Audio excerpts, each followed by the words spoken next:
അപ്പോൾ ഗൈസ്, നമ്മളിന്ന് ഈ കാണുന്ന ഈ പാടം മൊത്തം നമ്മൾ പാട്ടത്തിന് ലീസിനെടുത്താണ്. അപ്പോൾ ഇതിലെല്ലാം വാഴ വെച്ച് കഴിഞ്ഞു, എല്ലായിടത്തും വാഴ വെച്ച് കഴിഞ്ഞു, കന്ന് പൊടിഞ്ഞുകൊണ്ടിരിക്കുന്നുണ്ട്. അപ്പോൾ ഇതിലുള്ള മെയിൻ പ്രശ്നം എന്താണെന്ന് വെച്ചാൽ പന്നിശല്യം ഭയങ്കര രൂക്ഷമാണ്.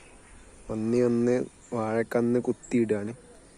അപ്പോൾ നമുക്ക് വേറെ ഒരു നിവൃത്തിയില്ല, നമ്മൾ ചുറ്റും വേലി കെട്ടാൻ വേണ്ടിയിട്ടുള്ള പരിപാടിയിലാണ്. അപ്പോൾ ഇതാ കവുങ്ങ് മുറിച്ചിട്ടിട്ടുണ്ട്.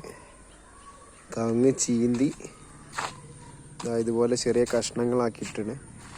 ഇനി ഇത് സൈഡിൽ കുത്തിയതിന് ശേഷം കമ്പി കെട്ടാനുള്ള പരിപാടിയാണ്. അപ്പോൾ അത് കെട്ടുന്ന വീഡിയോ ആയിട്ട് വരാം. അപ്പോൾ നമ്മൾ പുതിയതായിട്ട് ലീസിന് പാട്ടത്തിന് എടുത്ത തോട്ടാണ്. ഇതിൻ്റെ പണിയെടുക്കുന്ന വീഡിയോസൊക്കെ നമ്മൾ ഷെയർ ചെയ്യണമെന്ന് വിചാരിച്ചിരുന്നു, പക്ഷേ അതിന് സാധിച്ചില്ല. മഴ ആയതുകൊണ്ട് നമുക്ക് വീഡിയോ ഒന്നും എടുക്കാൻ കഴിഞ്ഞില്ല. അപ്പോൾ ഇഷ്ടപ്പെട്ടാൽ ലൈക്ക് ചെയ്യുക, ഷെയർ ചെയ്യുക, കമൻറ്റ് ചെയ്യുക.